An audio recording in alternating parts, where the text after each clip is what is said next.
Welcome to the Explain It podcast. I am Ingryd Hernandez, your host. Today, we're going to talk about something that everyone should know if you're investing, and that is what is a DSCR loan and can you get one right now in this market? So we have our own lending expert, Jeremy Demers, who is not only a good friend of mine, but I think we're technically in business because my husband is on his team in the lending team called Method Mortgage, I believe. He'll clarify that for me. But anyways, he's amazing. Jeremy is a sub-student just like myself. We've known each other for a couple of years now and super excited to bring him up to the stage. Hey, Jeremy. Hey. How are you? Good. How are you? I'm great. I'm so excited to be here. I have no idea what's happening, but I hope wonderful. Other people enjoy it as well. Yeah, it looks really cool. Yes. It's very typical. Just to tag on to your point about Method Mortgage. Method Mortgage team is the team. We're with Barrett Financial, and Mark is my favorite Hernandez on the team by far. Like, I love Mark to death. He's great. So yeah, I'm happy to be here. Fantastic. Very cool. So, I think my husband was telling me just yesterday, like how he's kicking himself for not getting his license. Like, when we were first talking about it was many years ago, like before I even think I joined SubTo. So, just because there was just so much opportunity, like missed opportunity, right, by not having that license. And then I know that in the investor side, things are a little bit trickier, different. When you're talking about DSCR loans, there's some states that actually don't require you to be licensed to actually, like, I'll say broker them. But that is stuff that I'm not as familiar with. And this is why it's great to have you on here. So you can kind of speak to the people about how they can actually, there's a lot of people who want to do like the just get started stuff. And I feel like just getting started by sending people who have opportunities for DSCR loans is a great way. What do you think about that? Gosh, I have so many thoughts on DSCR. Tell me what DSCR is first. Yeah, let's start there. Debt Service Coverage Ratio, DSCR, Debt Service Coverage Ratio. Essentially, in layman's terms, it's the approval process for the borrower. So if you went to go get a DSCR loan, rather than providing your tax returns, tons of bank statements, W-2s, pay stubs, which are all the normal things that conventional lenders require, the lender instead just looks at the property. They look at the property's ability to generate revenue, to generate cash. And to make it super simple, there's a lot of nuance with DSCR loans, but to make it super simple, if your mortgage payment is going to be $2,000 a month, and the appraiser and the lender, they view the income generated at $2,000 or more, hopefully more, every month, then you're approved. Really, the only criteria for you as an individual is, are you experienced? And that's not even a big hurdle. It just changes the terms a little bit. And then your credit score. That's it. So it's really it's taking all that income documentation that everyone's been used to for years and years and years, and it's boiling it down to really what the property is able to generate for revenue. So, and there's so much nuance in there. I don't want to, how I'm windy. Talking. I get talky. So there's a lot of different nuance. There's a lot of different lenders that do DSCR now. There weren't 5, 6, 7 years ago. I didn't even know what a DSCR was. Mind you, I've had my real estate license since 2013. Mm-hmm. And then I come into this investor world and people are starting to talk about what DSCR, and I would argue no one knew what a DSCR was like 3-4 years ago in SubTo until we started talking more about it. So DSCR, that term was not a common term until I would say the last 2 years. Agreed. Totally agree. I've been licensed right around the same amount of time as you as an agent in Phoenix as well. 2014-ish. And same thing, I didn't hear about DSCR in the residential space really until probably 2018, 2019, somewhere around there. And even then, when I first got my mortgage license in 2019, there weren't a whole lot of lenders that offered it. And if they did, it wasn't it wasn't front and center. What most people don't know about the mortgage business in general is that the percentage of loans that are originated every year, it's going up year over year in the investor category. And a large chunk of those loans are DSCR loans. So it's just becoming a more prominent loan product. So a lot of loan officers are still limited in their knowledge as to what DSCR products exist. Some of them are limited to what they have in-house as, retail lenders. And then brokers are looking at, where can I find a wholesale lender relationship that has really good DSCR products? So yeah, you're absolutely right. Okay, so I'm going to peel back this onion a little bit, because I remember when I first started learning a little bit more about lending, and I'm not a licensed lender, by the way, but my husband is. And you just said a few terms that people are like, what does that mean? So what is a retail lender, and what do you mean by wholesale look for a vendor? I love it. I love your explain it approach. You want to make sure everything's, thank you for that. Thank you. Retail lender. So when I think of a retail lender, the first lenders that come to mind are the lenders that everyone already knows, like Chase, Wells Fargo, Bank of America. Rocket would be a good one. Rocket is very good at marketing Rocket. So a lot of people know Rocket. Everywhere. Quicken, those two. And the best analogy I can think of, and I'm not great with them, but I think this is going to be okay, is, if you go into McDonald's, you're going to look at the menu. By the way, it's a smaller menu now. Anyone notice that? Like that, there's hardly anything on there now. But anyway, so you go into McDonald's, you look at the menu, and you see Big Macs, and you see the double quarter pounder with cheese or whatever. But that would be a retail lender equivalent if you're looking at fast food menus. If you go into your app on Grubhub or DoorDash, you can pick from anything that's close by, which is really appropriate because a lot of lenders are state specific, even with DSCR. So that's kind of the difference between a retail lender and maybe a broker, right? Is with a retail lender, you're limited to the products. And I wouldn't say limited in a negative sense, because some of those products are okay, but you're limited to what they have on their menu. For example, to my knowledge, and I bank with Chase, I don't think Chase has anything for investors that is considered a DSCR loan product. Could be wrong, but I don't think they do. By the way, key analogy. That analogy does that work? I'm a was fast food fiend, and I try to stay away from it because it's not good for you. But it is helpful because of the consultations we have with borrowers that are first-time investors. It helps them sort of color the context behind how lenders work and why one lender is different than another.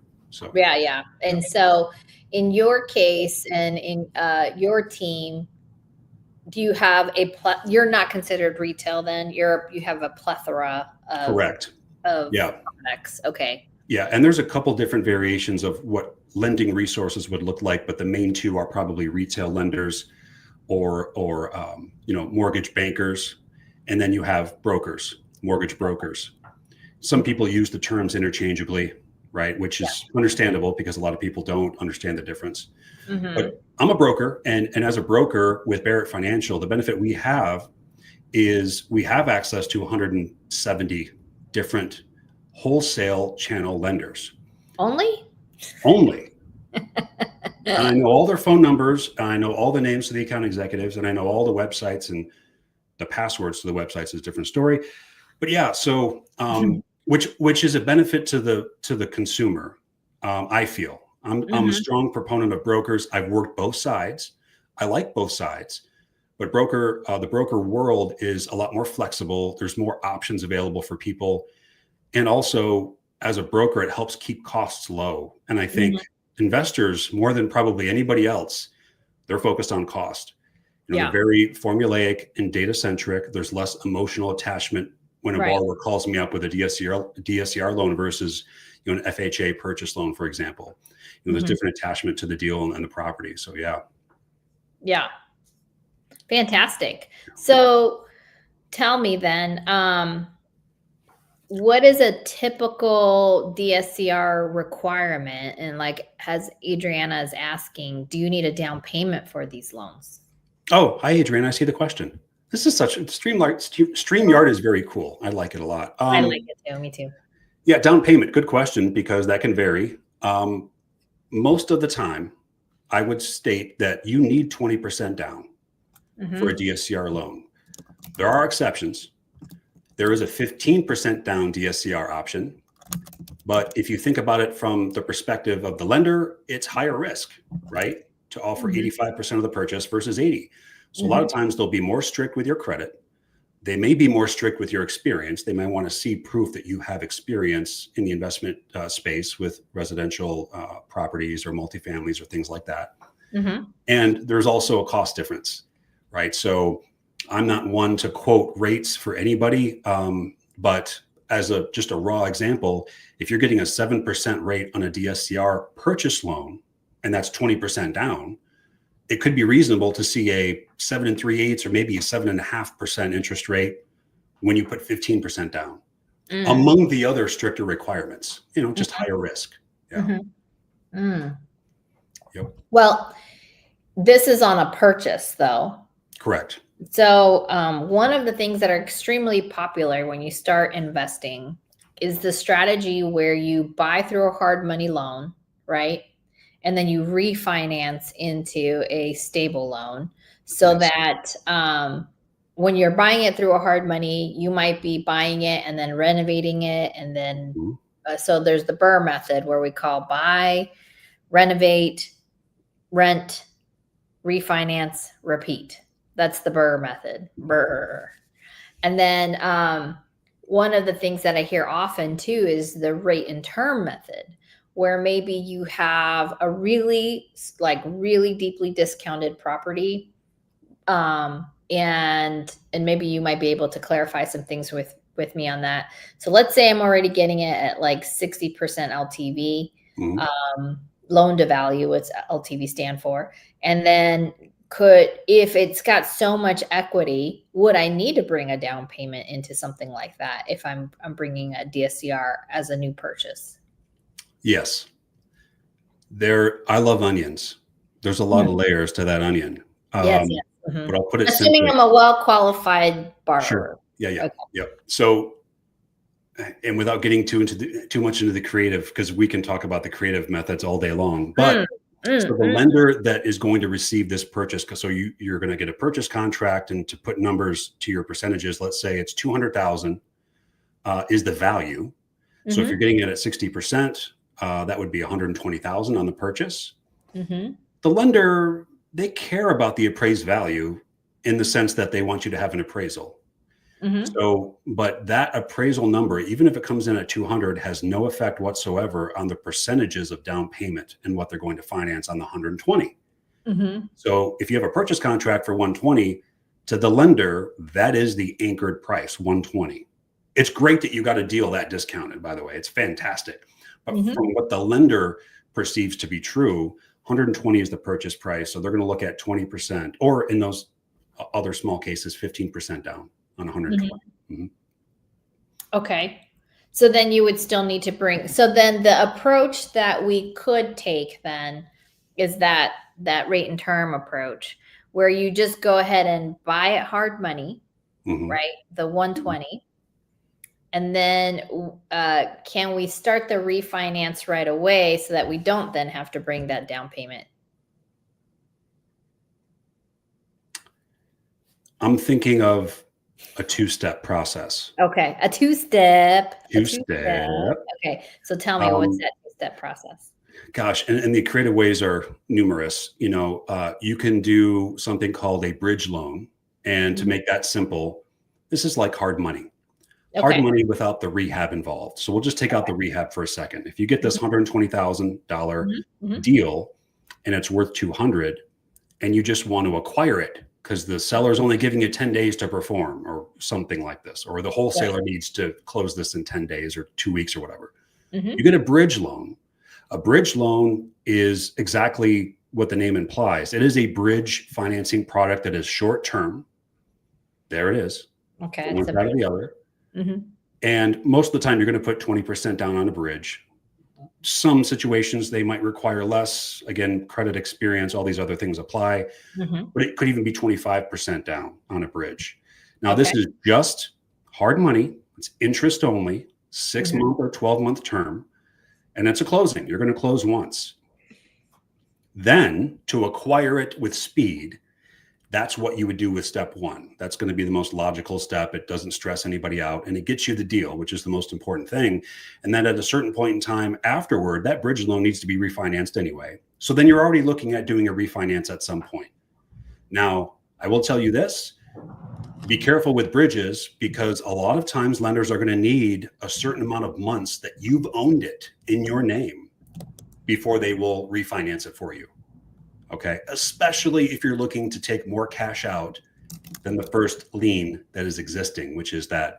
So let's just do the math, $120,000, because I need a calculator to do simple math because I'm in the mortgage business. 20% down is $24,000. So that loan amount is going to be about $96,000. So you're going to have that $96,000 balance there. And we do have lenders that look at this favorably. They might require you to have this property in your name for 3 months before you refinance. Right? Many lenders want 6 months. So and this goes without saying to anyone that's watching that has experience in investments, and you know this to be true, always have your exit strategy in mind first. Know what you're going to do, sort of reverse engineer it from the end goal forward to know what proper steps to take today. So if you do the bridge, you're going to be expecting to refinance in that 3 to 6 month period after you acquire it, and yeah, in some situations, bridges are great because they're quick closings here. I mean, between hard money and private channels, we can probably close a deal in 3 to 5 business days without too much stress, assuming the title work is okay and all that. And then the bridge loan process, generally they don't require a full appraisal report either. They'll do a desktop version. They'll have a walk by done. They'll have a broker price opinion done, which is they contract with an agent local to the market to go out and just look at the property, make sure there's actually a house there and it's not just a foundation with a couple of studs, things like that. So it's super quick on the bridge. And Josh was asking a question here. Are there different requirements on new builds? I did ask if he means like new construction. I'm going to assume so because we're talking about investor stuff versus like a new build, which is totally killing. By the way, if you're flipping a house and you're flipping near where people are doing new builds, as in new construction, new houses be very mindful that some of these very, very big companies are giving out incentives that are really, really difficult to compete with. So if your home at all compares to what they're building to some extent, you may be crushed. Danger. Danger, Robinson. Danger. Yeah. Yes. Yeah. Definitely be careful of that. It's huge. In May, there was a closing here in the East Valley in Phoenix. My clients got a 1.99 on the first year, a 2.99 on the second year, and a 3.99 permanent for 30 years on their purchase. There wasn't any resale available, any home existing, any aged or older home, whatever you want to call it, on the market that was as attractive as that to these buyers. So you're 100% right. I wonder if it's my now sellers. I have a couple who had a new baby, want a bigger home. They had the same deal. Their house was newly constructed in 2024. By the way, if anybody out there is looking to go to the Eastmark area, 4-bedroom, 2-bath, 2-story, hardly like a backyard, very small, but a brand new, beautiful 2-car garage home. And they're like, yeah, we're at 2.99 right now. And starting next November of 2026, they're going to be at 3.99. So their mortgage changes from right below 2,200 to right below 2,800. And so we've been having a bit of a struggle being able to find a buyer who is okay with that jump in a little bit over a year, because they're looking at that interest rate and they're like, ooh, it's at 2.99 right now and it jumps to 3.99. Wonderful. But that PITI, I think we're starting to hit these affordability ceilings with these mortgage payments, because rents nearby would probably be $2,400-$2,500. And so it's really, really difficult to find somebody who would want to take over that mortgage. Agreed. Yeah. The affordability issue is It's definitely clear and present, and it's been around for a bit now. I mean, a couple of years really. Yeah. And you're right about the new builds. As far as requirements for the new builds, from an investor's perspective, I have two specific client avatars I'm thinking of with regard to new builds. So the one client I have has just amazing active income. Him and his wife are pilots for Alaskan Airlines. Shout out to Mr. Daniel Scholl. And because they have such strong active income, they continually go ahead and get conventional financing on investment properties when the rate makes sense, when the terms are better, because their income can support that. And, within a period of time, they definitely get the property leased. So that lease can serve as a way to offset a large chunk of their mortgage payment on that investment. Without getting into the weeds there, that's basically resetting or getting close to resetting what their debt structure was, their debt to income ratio, which is the factor between all the outstanding debts on credit and their income. It gets close to resetting that. So then they can rinse and repeat and do the same thing the next year. So that'll be one version of new build opportunity for investors.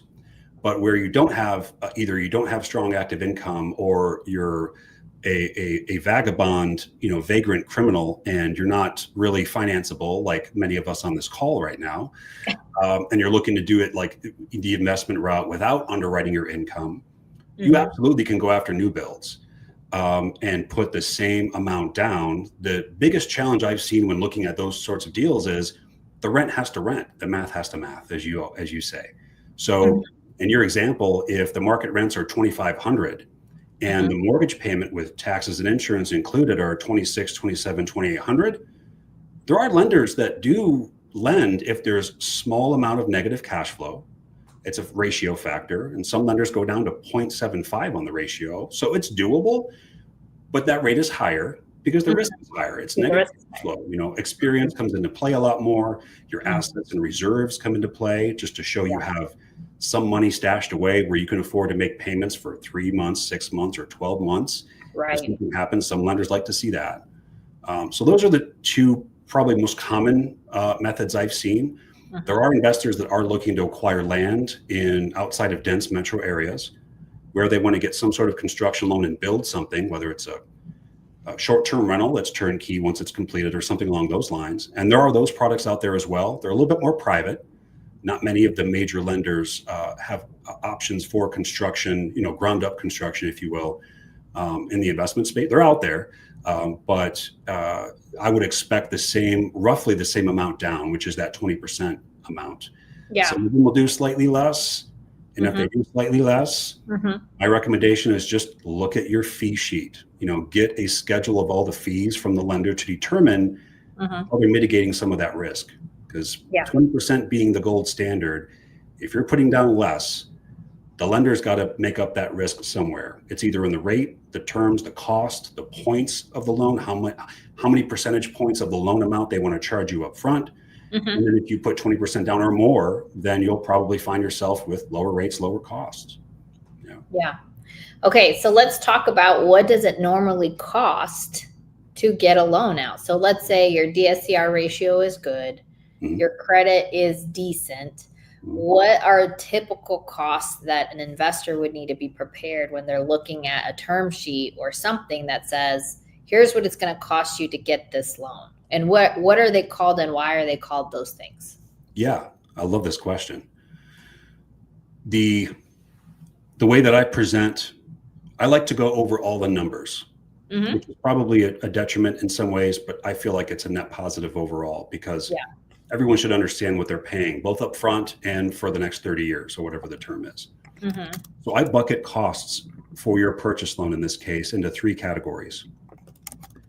2 categories are really easy because they're going to be the same no matter which lender you use, no matter if you use a broker or a retail lender or a mortgage banker, private lender, hard money lender, doesn't matter. 2 of the buckets are, so the first bucket is your taxes and insurance, okay, your escrow and your impounds. When you purchase a property, you're going to expect to pay a year's worth of insurance premiums, just insurance, 1 year worth. Yeah. And they're likely going to want to impound your insurance so that your loan servicer can make that insurance payment for you. Okay. So that's insurance. And then taxes, same thing. They're going to need a chunk of taxes that are prepaid depending on the tax schedule for the area that you're buying in. Mm-hmm. And then the escrow also wants to have a few months of taxes, usually 2 to 3 months worth of taxes, bucketed in the escrow account to pay on your loan servicer's behalf. They're going to pay that for you. So that's one bucket, taxes and insurance for impounds and escrows. Mm-hmm. I feel like people do not count for that. It's always a shock. Not always. It's generally a shock to a lot of borrowers how high that number can be. Yes. And well, some lenders might require 1 month less on reserves on escrow requirements. Some might require one more month. It's always going to be a very similar number across the board. And you're right. For the record, my very first DSCR, I was shook. I did not know this, by the way, the very first one I did. And the very first one I did was a Morby method where the seller contributed to my down payment. For my ability to get this loan. And then so I was like, wait, what? How much do I need to bring to the table to close this bad boy? And so I didn't know this either. So it would have been helpful to know this. So hopefully people are learning all the goods from this podcast. Yeah, from your mouth to everyone else's ears. I hope. I really do hope people take this to heart. That is a shocking. It can be a shocking number if you're not prepared for it. Mm-hmm. So that's bucket number one. Very easy, straightforward, very similar across the board, no matter who you use. Second bucket is going to be your title fees, your escrow fees, and the fees associated with doing the transaction. All transactions I've done have been through a title company. I'm sure there are deals out there where they didn't use one, and I don't know why, but for all examples I give, there's always going to be title and escrow fees, which include things like recording, which might be $80, could be $200, depending on the state and county and municipality. Mm-hmm. But then you'll have your title insurance, your escrow, your settlement fee. You'll have your notary fee if they're signing virtually, or if they don't want to go into a stuffy office downtown to sign. A lot of people want to sign on their kitchen counter or at a Starbucks or whatever the new version of Starbucks is, Black Rock Coffee, what have you. So that's the second bucket. Again, very similar across the board. This number is not going to change with each lender that you use. It's going to be very similar. And then the third bucket is the bucket I talk about the most with borrowers, because this is where the numbers can change significantly. So you're going to have an underwriting fee. You could have this, you may not have this, but trust me when I say somebody's getting paid to underwrite your file, basically to look at all your documents, look at the appraisal, look at your experience, look at your outstanding mortgages, make sure they're getting paid on time. They're going to look at all this stuff. And that team, that processing team, if you will, needs to be paid for that underwriting.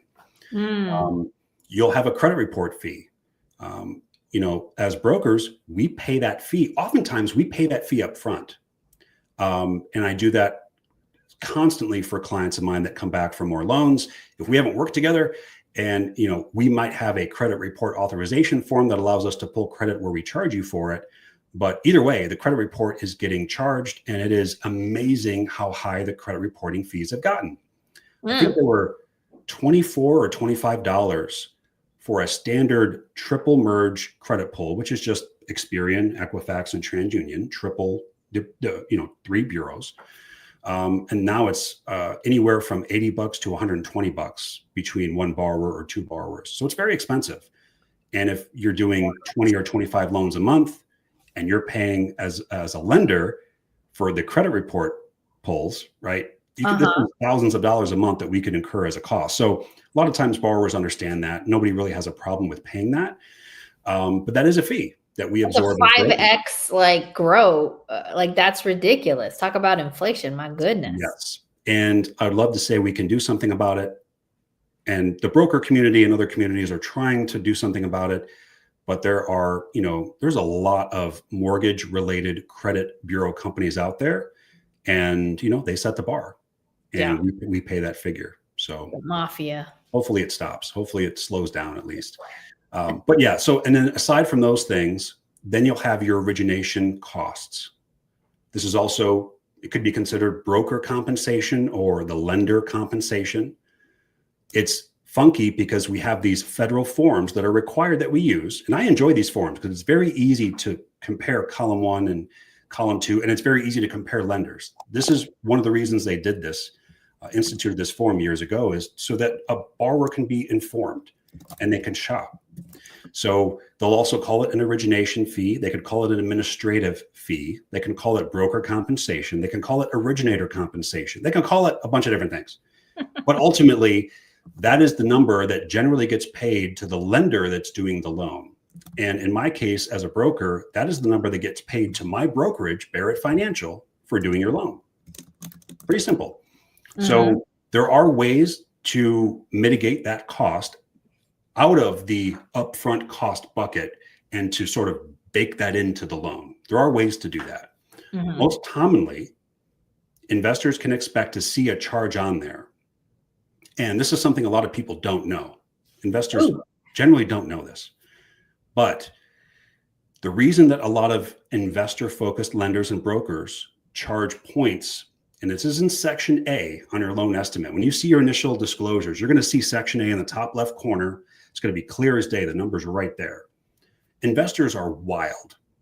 They're crazy. Yes, we crazy. They change, they pivot, the tactics change constantly. You have to as an investor. Absolutely.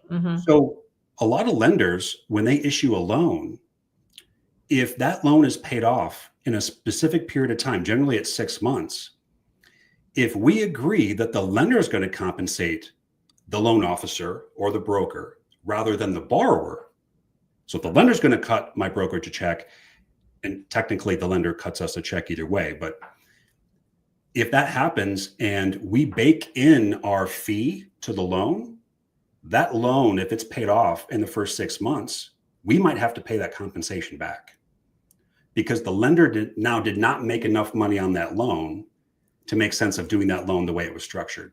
Got it. Okay. So if investors are out there looking for those sorts of deals where the compensation is brought down or it's baked in, or we're just lowering the cash amount that they're going to come to closing with, there are ways to structure that. So definitely talk with your loan advisor. You know, I'm happy to talk about it too and kind of give you the options there. But I've had a lot of investors wonder, how come there's always like, I got this, my primary home years ago, and there was no cost on there. But then these investment loans, they all have this huge amount of cost, they have huge point totals on here. That's one of the reasons why. And we're also competitive, you know, not to toot my horn, but I won't toot my horn. Toot it. But we, you know, a lot of our clientele are repeat investors. We are transparent with our fees. We break down every number, and not only that, but we strategize what happens after closing. If this is a winning ugly loan, like a bridge loan is a good example. This is winning ugly. You're getting your foot in the door, right? Literally and figuratively. You're getting your foot in the door, and then there's a refinance window down the road. Well, there's potentially 2 loans for us to do there. So why on earth would we charge you full price, if you will, right? So we try and make concessions where we can to make it competitive, and very rarely are we beaten. Yeah, I love that. And I just want to remind everybody, if you're getting value from here, or if you're thinking about getting a loan, don't forget to go check out Funmeationwidecom. It'll ask you what kind of loan are you looking for. And then at the very end, you're going to actually schedule a call with Jeremy. And like he said, he's a little long-winded, just as me. This is why we get along. We can talk for hours and hours, can't we, Jeremy? For sure. It's ridiculous. Our dinners last 8.5 hours. If we're going to go to breakfast, we have to know it might also include lunch. But anywho, part of what you can do is also schedule some time with Jeremy. And so what I'm hearing you say is that you will not only just like help people understand these loans, but you might actually help them strategize to see what are they like. So the best thing to do, I would assume, Jeremy, is for them to tell you exactly what it is that their intentions are, so that you can maybe consult them on saying like, well, if you go this route, here's the lending products, but maybe if you go this route, these other lending products might be a better solution. What I think about right now is us talking about a bridge loan versus, you know, a DSCR versus what all the other products that are out there. And what makes you uniquely qualified, I presume, is that there's even other types of loans that we have touched base on here, but not as teased out as I'd like to. For example, an all-in-one loan that you have in first position as a HELOC. It's a HELOC essentially.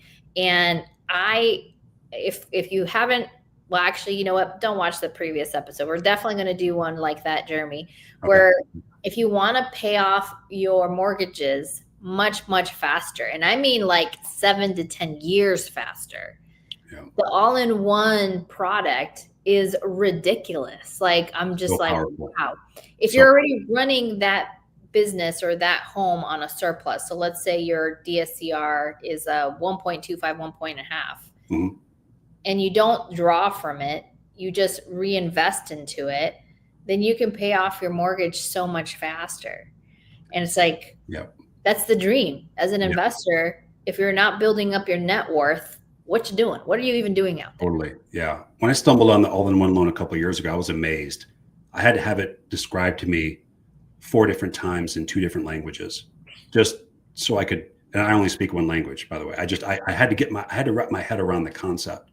It's very powerful. You're 100% right. And, I don't specifically do all-in-one loans, but between you and I, we have a lot of resources for all-in-one. And if it's a good fit for somebody, I don't hesitate whatsoever to refer that to those couple of individuals we know. Yeah, it's so powerful. It really is a great product. Yeah. Michael, we will make an episode about an all-in-one. I actually do have an episode about an all-in-one. I'm just not a huge fan of the service provider who I had on the podcast that explained what an all-in-one is, or we'll just call it a first position HELOC. A first position HELOC, you don't need the all-in-one stuff, like where you have like a checking account that comes with the first position HELOC. But essentially it just means, let's say they give you, and just quickly, so let's just say they do you a 70% loan to value. Your house is 100,000. They give you, what did I say, 70,000.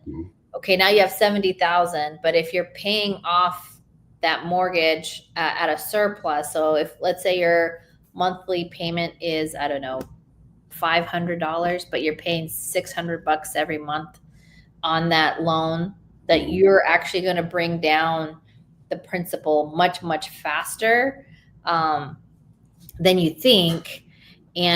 But then as an investor, you're also able to draw on the credit that's available should you need it. Like, I don't know, a fridge goes out, which is something Mark and I had to pay for, I think 2 weeks ago. That was $1,100 at least. I think maybe it was like almost $1,200 because fridges have also started to get more pricier. So what is cheaper nowadays with real estate? Yeah, I don't know. I wouldn't know. Bad work. Cheap. What's cheap is bad work. Anyway, Michael, we will definitely put a pin on this one because I think it's exciting. But to your point, Jeremy, there's all these kinds of products that people don't even know because they haven't thought through the possibilities or have been exposed to what's available. So anywho, absolutely. And Michael, too, just to add on to that, Ingryd has some resources. I know she mentioned she's done a little bit of content on the all-in-one before, but if you want a little bit of an overview, I'm happy to provide one. And then I'm also happy to provide a contact as well.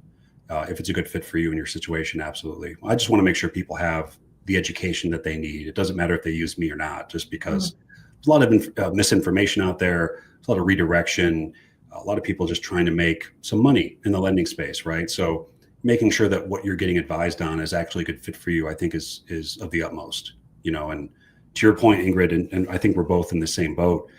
If you're talking with people and advising people, you can do that from a place of experience. We've both purchased SubTo. We've both purchased with seller finance.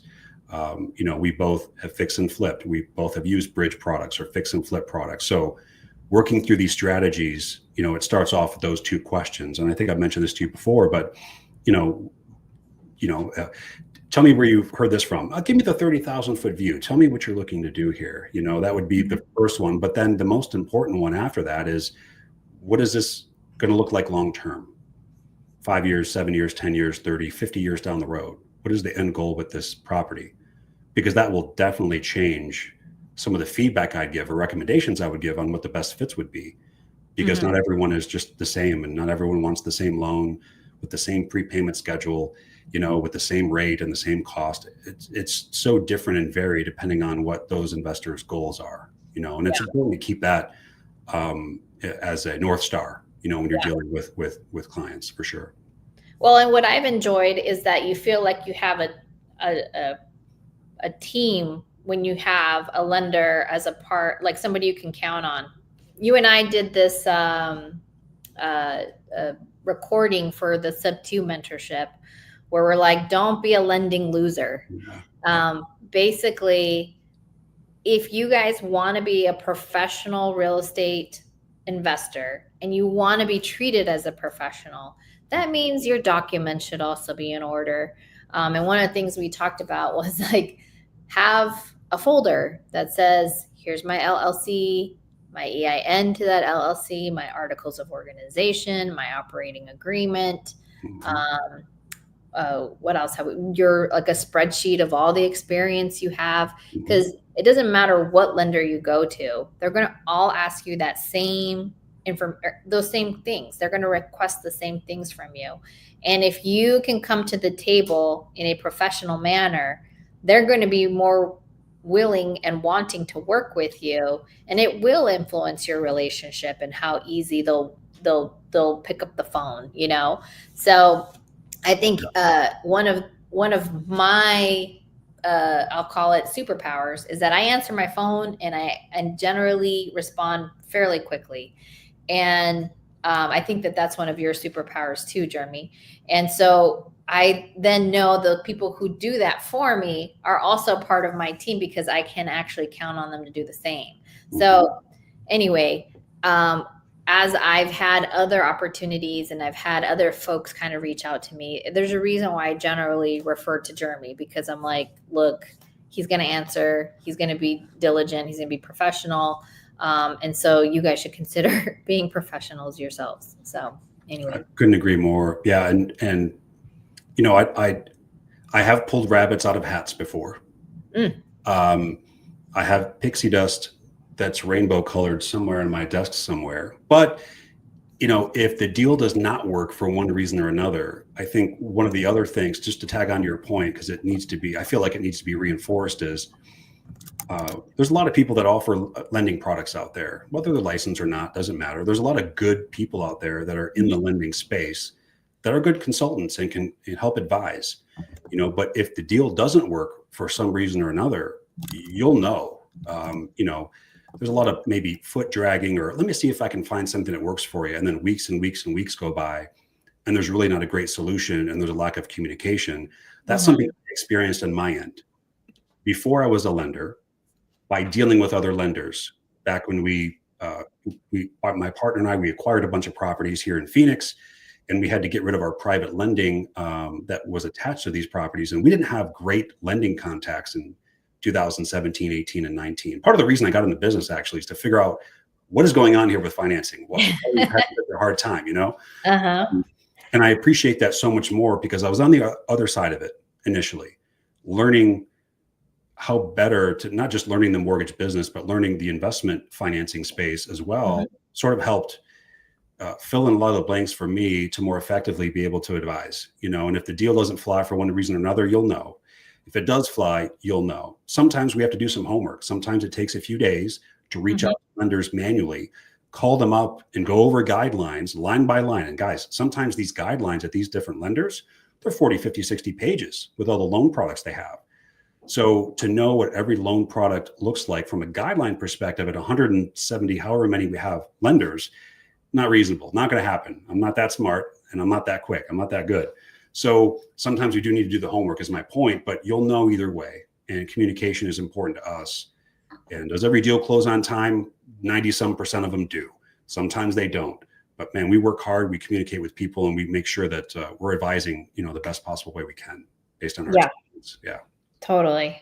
By the way, Mark is being funny. He's calling you knowledgeable. Darn, he wants to work with you. And you're like, whoa, he's like, oh, wait, I do work with him. So please make it easier on my husband and get your paperwork together because he's helping with prepping those files. So I appreciate it. Yes. Yeah. And I'm so happy Mark has whittled his listing count down from the dozens into the maybe 12 or 15 listings. So he has some more time to work on our files too, because he's a stud and he knows the business as well. And he's also in that same bucket, just responsive, knowledgeable, knows who to call for the questions that we get, for the inquiries we get. And that's, to me, that's more important than whether the deal works or not. Because if this deal doesn't work, we obviously want people to call back, even if the deal doesn't work out, and we want to set the standard for why we're better advisors than most. Everyone can issue loans. There's a lot of people that can originate loans, but who advises anymore? So picking up the phone is huge. And if I don't pick up the phone, it's probably because I'm on the other line answering another call, right? So there is a lot of that goes on, especially right now. We're bursting at the seams a bit, but we love that. We had to bring on more people to the team to fulfill some of those inquiries, and we're excited and stoked for that. We're just did you get surprised by that? By like how it went from, and I mean, obviously the market right now is doing some goofy things, right? Yes. Certainly. And were you surprised by the number of inquiries you now have, given the fact that rates have relatively stayed, the same ish in the last year? And why do you think you're now seeing a jump? Gosh, I wonder this every day right now, to be honest with you. There's a lot of some stuff that we've already mentioned, I think, comes to mind firmly. And that is, I've taken the position of advising really since I started in this space, and the experience was required to get to the point where I could be more effective at that. Once the experience sort of filled in a little bit, especially in the investment space, and we made sure we aligned with the right lenders, because you can have a bunch of different lender offerings, but if they don't offer the guidelines that your borrowers are seeking, of what use are they? So that was another layer. We're making sure we had the right lenders in place. Saying no quicker was also a factor, where originally I would want to work every deal into the ground and figure out a way to make it work. And I realized there's a limit, right? And there's a limit to the amount of time we can spend on files that just don't fly for one reason or another. It's not that many, but there are those deals that come in. And then I think additionally, and you can attest to this probably more so than anyone else I know, the community and the network that you have, your social circle or your business circle, depending on how you look at it, in the real estate space matters. And, while I'm not as social in person, I don't go to as many meetups as I would like. I would love to go to more. And we're working on ways to bring on processing power so that we can offset some of that time, so I can specifically do that and help advise more, face to face, belly to belly. That's another component, is if we're streamlined in our processes and we're closing things on time or early, man, it really allows us to be more effective at the advising and the consulting part of this business, which is what I enjoy the most of this. I do not enjoy, as much as people would like to think I do, calling title companies and getting, edits and amendments and corrections made on title work, or calling insurance companies and asking for, this policy was supposed to have 6 months loss of rents coverage and this policy does not. Can you please update that? That's fine. It's all part of the process. But I really enjoy the consulting. I enjoy the problem solving part of it. And lastly, in terms of why I think it's gone this way, I agree with you 100%. The market has changed. Retail buyers are fewer and further between. The affordability crisis, I believe it really is a crisis of affordability. I don't see that changing dramatically at any point soon. This is a titanic shift. It's not a rowboat. It's just hard to pivot from where we are now with affordability issues. So, the number of loans that we're doing that are, I guess, retail based, whether it's FHA purchase loans or conventional loans, and the normal sorts of loans that people are used to that are not investors, that number has gone down a bit, but there is plenty of business out there. And the other thing, I think, it's sort of like the PS to this, it's the asterisk at the bottom of this statement, I think, is the amount of licensed loan officers 4 years ago was close to 400,000 in the country, 400,000 licensed loan officers. In 2026, it's expected that there's going to be less than 100,000 licensed loan officers remaining in the country. Lending and sort of selling loans, if you will. It's a space like a few other spaces where if you're in sales and you can generate a lot of revenue by being a salesperson and selling loans, if there's not as many loans to sell, what might you do? Well, I'm just going to hang up my license and I'm going to go sell solar, or I'm going to go, maybe I'll do wholesaling, or maybe I'll do something else, right? Where I can generate the sort of active income that I want to generate, which leaves a massive amount of opportunity for those that dig in, double down, leverage their time, bring on partners, put the, get right people in right seats sort of mentality, continue sharpening the edges of the blade, really just continuing to sharpen your skills, continuing to review products that are best fits for your clients. And that also, I think, has allowed us to sort of absorb more of that market share, if you will. And we have repeat investors, right? I mean, a person, I think the stat is anywhere between 5 and 8 years. It's somewhere in there now. It changes constantly, but the average loan is held for 5 to 8 years, somewhere in there. Don't quote me. But investors, depending on how active you are, there's one investor that wants to close on 500 transactions in the next 12 months. And we're working with him on his financing needs. That's a lot more deals than one closing in 5 to 8 years. And this isn't to say we don't want to work with retail. That's not the point, but that helps too, because if we can perform and advise on that level, and we're quick and we're efficient, we're prompt and responsive and communicative, that only means we're going to get more. Not only that, but investors that operate at that level, they tend to hang out with other investors that operate at that level. Yes. You might refer a lender if the lender's, doing a good job for them. So that has been probably a bigger factor than I give credit for, I think. Yeah. Referrals. Absolutely. 100%. Just to remind everybody, Funmeationwidecom to schedule a call with Jeremy. And if he's not available, let him know, and we'll make sure that you get scheduled with somebody on. I'm not available. I'm in the gutter somewhere. I'm passed out and I on think my desk.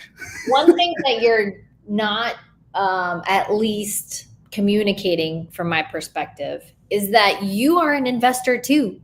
So this isn't like somebody who's helping you, who does it part-time, who doesn't who's just trying to ride out the loan stuff. It's like, this is your full-time gig, yes, as a real estate lender, but you are also an investor. Like you creative.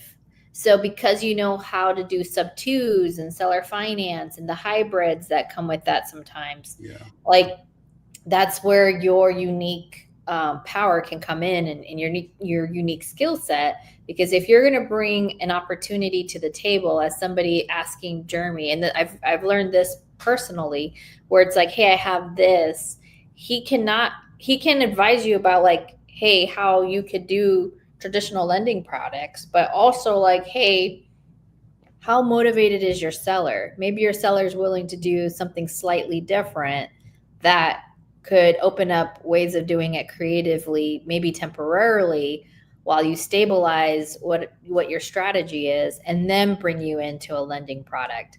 I think that you're uniquely qualified for something like that, where not all lenders, like there's some lenders I've dealt with, like, oh my God, my first DSCR loan, I cried. It was the worst experience of my life, like, to get that loan. And my husband can attest to this, because I was like, how is this so difficult? Why would I rather give birth right now than to go through this DSCR thing? And it's like, okay, it's because you have the wrong partner who basically was like, don't worry. I've been doing, by the way, he had been doing loans, and, God help him, because he's also from Michigan, by the way. God help him.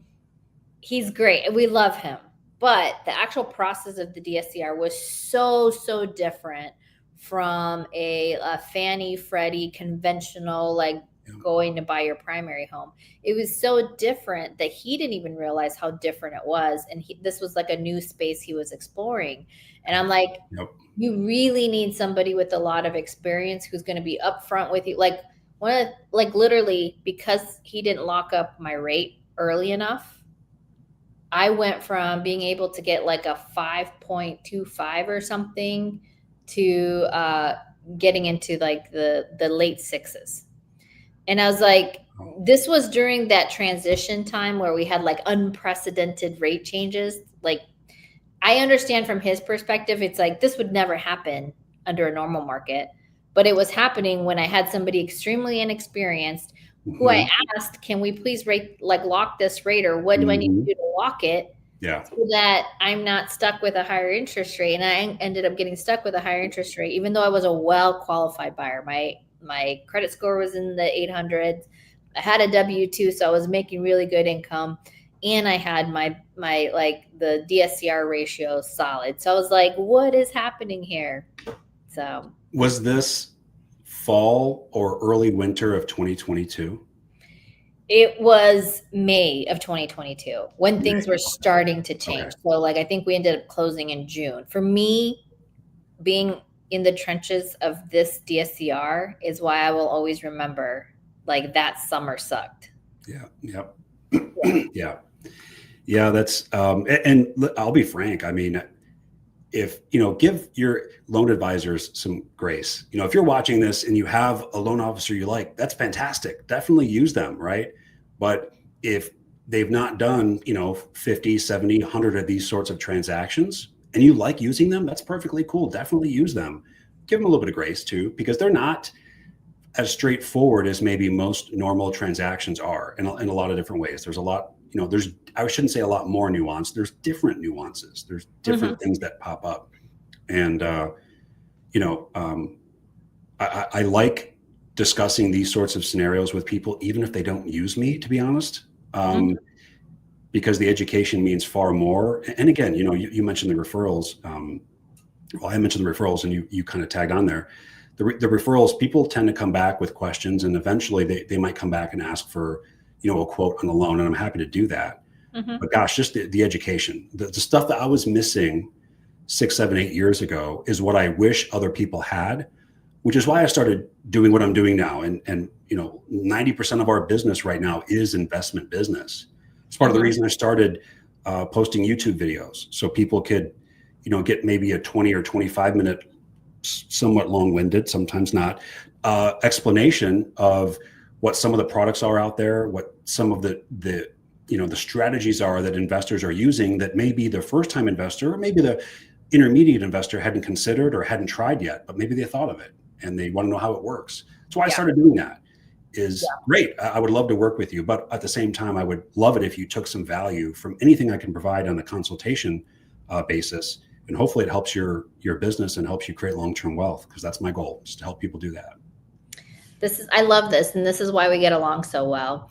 I was literally on a Zoom today in SubTo because I give on a Zoom. You on Zoom today? I was running my office hours Zoom in the SubTo mentorship, which I do every Wednesday. And one of the things that I was telling them is that you'll know whether or not your partnership will likely last if you guys have shared values. And very high up on my list of values is being service-based. So for me, let's see if this will work. No, I can't turn this light on. That sounded like it did not work. Whatever just happened. Hold on a second. There we go. I just need to do a quick little dance. I threw an eraser at the sensor, but it didn't. I hit the sensor, but it didn't work. Anyway, one of the things that will help you is whether or not your values align, and the fact that you, I think, value service really high. I'm the same way. Why do I love having this podcast? Because I can talk about things that people kept from me for so long, which makes no sense because it's not an abundance mindset. And for me, I'm like, the more I teach about these things I'm learning and better understanding, the more business it brings me. So it's a completely different framework. Like the more you help, the more you get back out of it.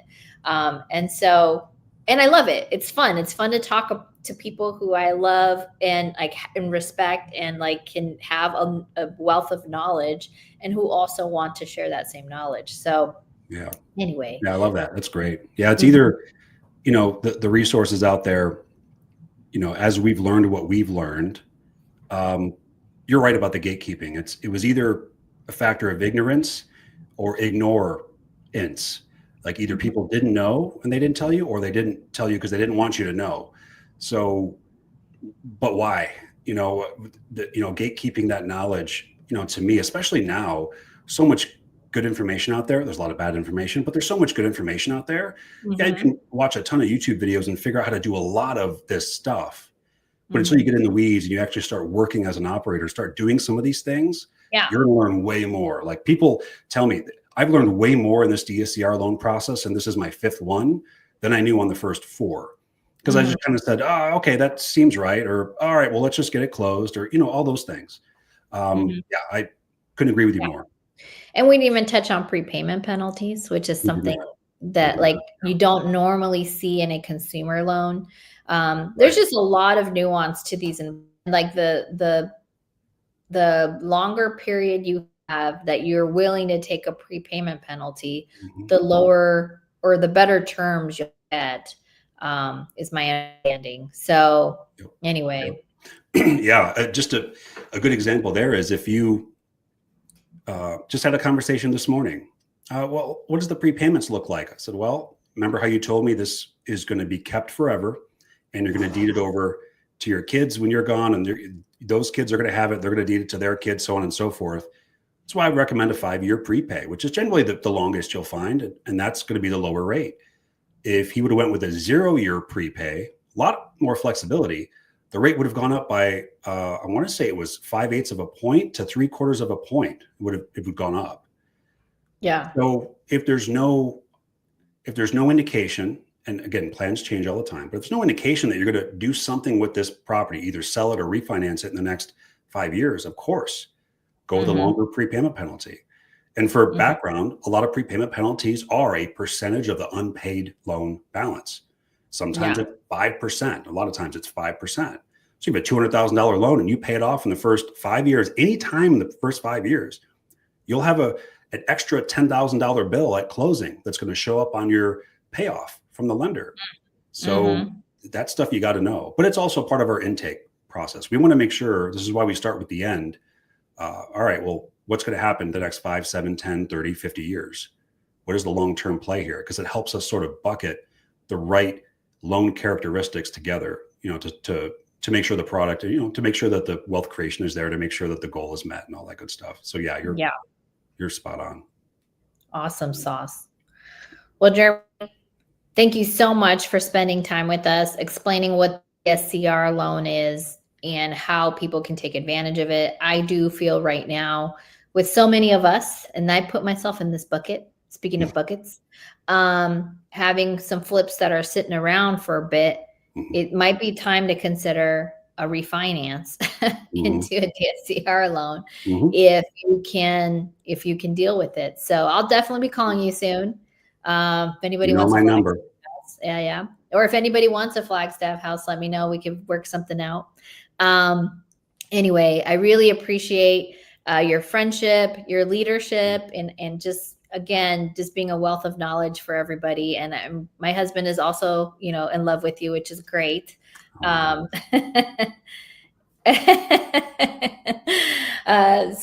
thank you so much for being here. And again, guys, go to Funmeationwidecom. It's a form. So if you have an opportunity, whether it's investor centric or not, and then you can schedule some time with Jeremy to see about how he can consult you through your loan needs. So absolutely. Awesome. Thank you, by the way, for what you do. I appreciate, and I'm often astonished at how much time you spend providing a service like this and other discussions, conversations with others. It was something that we just nailed it down and beat it to death. But to be of a service mindset, to provide information out there for people that are curious, but they're too hesitant to ask, or they've been burned and they don't want to ask, or they just don't know what they don't know. Thank you for doing what you do. I think these are valuable, chunks of content for everyone. And I'm hoping people got enough value out of it. And I hope people continue to. So yeah. I think we should have you quarterly because there's other loan strategies and products that we have. And hopefully if you guys agree, I would love to hear a yes or see a yes in the comments. Let's do it. I mean, lending is always a part of an investor equation. And if you can't figure out the lending piece of this, like this is literally how I got started. I was like, I have $40,000.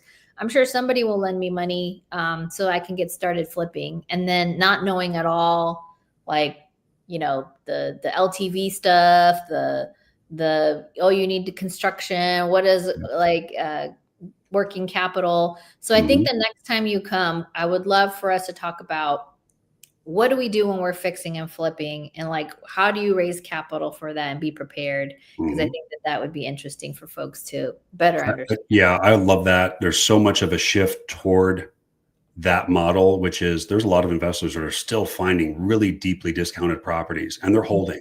They're acquiring on hard money with private money, and then they're refinancing out. And the BRRRR strategy. A lot of people think BRRRR is dead. If people that have been around a while, oh, BRRRR's dead. Well, no.